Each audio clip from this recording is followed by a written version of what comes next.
الحسن صلواتک علیہ وعلی آبائہ فی ہذہ الساعۃ وفی کل ساعۃ ولیًا وحافظًا وقائدًا وناصرًا ودلیلًا وعینا حتیٰ تسکنہ ارضک طوعا وتمتعہ فیہا طویلا۔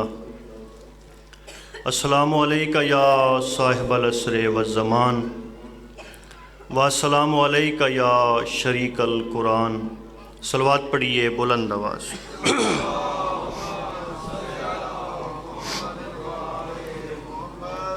بسم اللہ الرحمن الرحیم۔ الحمد للہ والصلاۃ علیہ۔ سب سے پہلے میری دعا ہے کہ اس ذکر کا رب بانیان مجلس کی توفیقات میں اضافہ فرمائے۔ جتنے صاحبان اس ذکر پاک میں حاضر ہیں مالک سب کی حاجات پوری فرمائے۔ بانیان مجلس کے، حاضرین مجلس کے جتنے مرحومین ہیں مالک درجات بلند فرمائے۔ قبولیت عبادت کے لیے، دعاؤں کی مستجابی کے لیے صلوات۔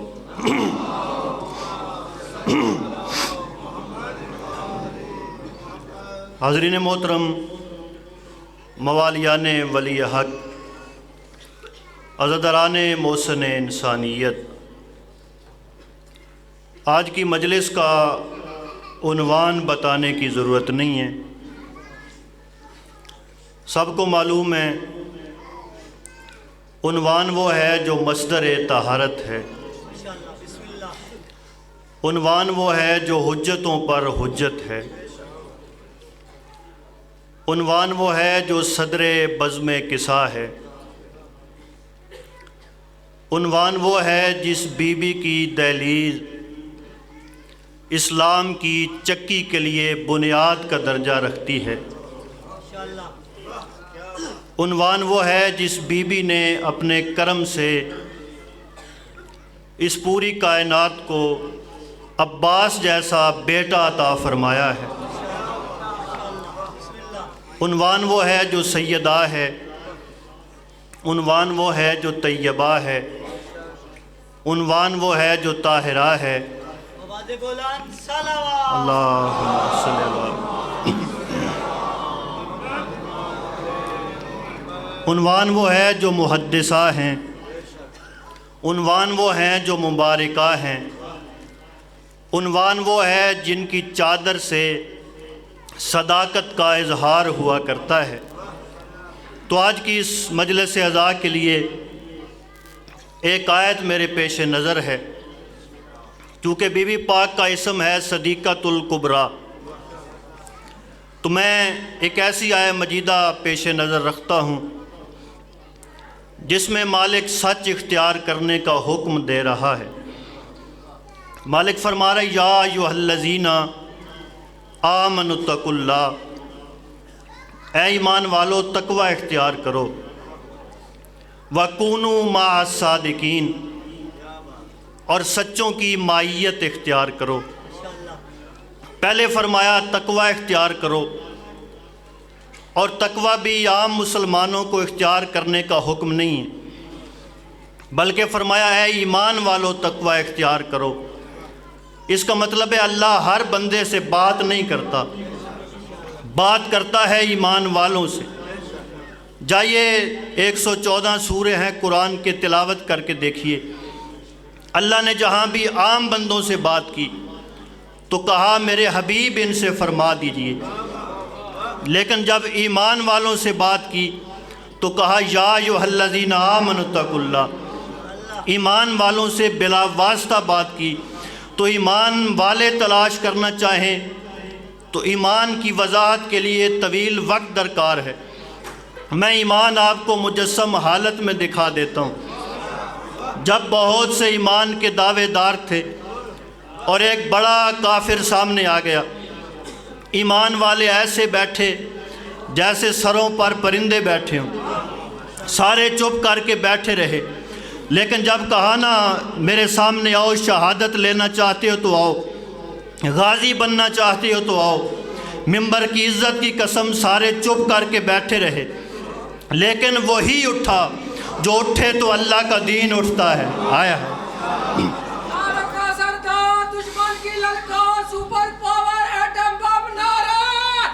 حیدری، جو اٹھے تو اللہ کا دین اٹھتا ہے۔ ادھر میرے اور آپ کے مولا جانے لگے کافر کے مقابلے میں، ادھر مصطفیٰ نے ایمان کی وضاحت کر دی۔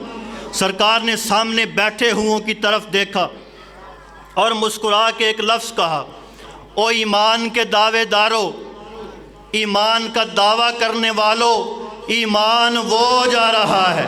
آیا ہے، اس کا مطلب ہے جس کے دل میں ولایت علی ابن ابی طالب، وہ اللہ کی نظر میں ایمان والا ہے۔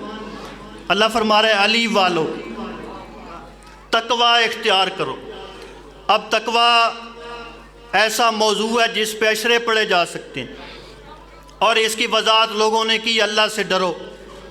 عموماً مولوی صاحبان کہتے ہیں نماز نہیں پڑھی، اللہ سے ڈرو۔ شیعوں کی مجلس سننے گئے، اللہ سے ڈرو۔ وہاں جا کے نیاز کھا لی، اللہ سے ڈرو۔ میں کہتا ہوں اللہ سے ڈرانے والوں کبھی کبھی خود بھی اللہ سے ڈرو۔ تقوی کے معنی ڈر نہیں، میں قرآن سے تقوی کی وضاحت کرنا چاہتا ہوں۔ شاہ جی تقوی کی تعریف کیا ہے؟ تقوی کا مفہوم کیا ہے؟ قرآن کہتا ہے وَاتُوا الْبَیُوتَ مِنْ أَبْوَابِهَا وَاتَّقُوا اللَّهَ۔ تقوی یہ ہے جب کسی کے گھر میں جاؤ تو دروازے کے ذریعے جاؤ۔ آیا ہے، گھر چاہے بت پرست کا ہو، گھر چاہے کافر کا ہو، گھر چاہے مشرک کا ہو، دروازے سے جاؤ تو متقی، دیوار پھلانگ کے جاؤ تو متقی نہیں۔ اب پڑھو حدیث سرور کونین، فرماتے انا مدینۃ العلم و علی بابوہا، میں علم کا شہر ہوں، علی اس کا دروازہ ہے۔ اس کا مطلب ہے جو علی کو چھوڑ کے مصطفیٰ تک جائے، اللہ کی نظر میں نہ کل متقی تھا نہ آج متقی ہے۔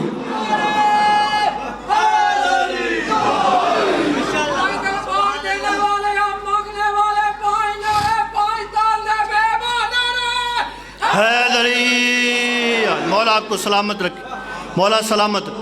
فرمایا تقوی اختیار کرو اور سچوں کے ساتھ ہو جاؤ۔ اب سوال ہے کہ سچوں کے ساتھ ہونا کیا ہے؟ اللہ نے فرمایا سچوں کی معیت اختیار کرو، مع الصادقین۔ اب سچوں کی معیت کیا ہے؟ اب ظاہراً تو وہ 1400 سال پہلے پردہ فرما گئے جن کی مجلس آج ہم نے کروائی۔ ظاہراً وہ قبروں میں مستور ہیں، دفن میں نہیں کہتا، دفن چھوٹی لفظ، وہ ظاہراً قبروں میں مستور ہیں، اور علی کے گھرانے میں وہ مستور بھی ہے جس کے پیچھے اللہ خود مستور ہے۔ آیا ہے، تو وہ ہے تو ظاہراً پردے میں۔ اب ہم نے ان سچوں کے ساتھ ہونا ہے، ان کی معیت اختیار کرنی۔ اب سوال ہے کہ معیت کیسے اختیار کرنی؟ صلوات پڑھیے بلند آواز۔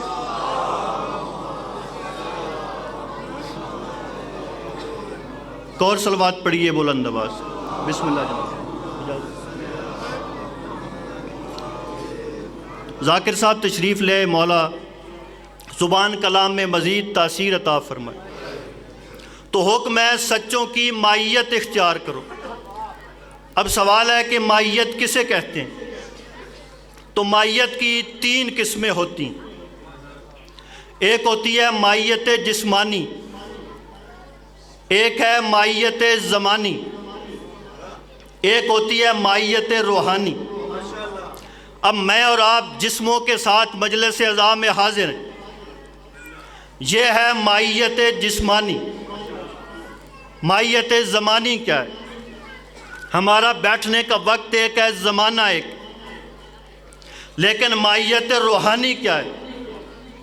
چاہے جسم موجود نہ ہو، چاہے زمانہ ساتھ نہ ہو، نظریہ صادقین سے ملتا ہو تو بندہ سچوں کے ساتھ ہوتا ہے۔ چلے میں مثال دے دیتا ہوں۔ بندے سامنے مصطفیٰ کے سامنے بیٹھتے تھے، سرکار کے چہرے کی زیارت بھی کرتے تھے۔ زمانہ بھی ایک تھا لیکن ابو جہل کا نظریہ نہیں ملتا تھا، اللہ نے دونوں جہان میں لعنت کر دی۔ لیکن جس کا نظریہ ملتا تھا وہ قریب بھی نہیں تھا، رہتا بھی دور تھا۔ مصطفیٰ کو کہنا پڑا ہمیں یمن سے جنت کی خوشبو آتی ہے۔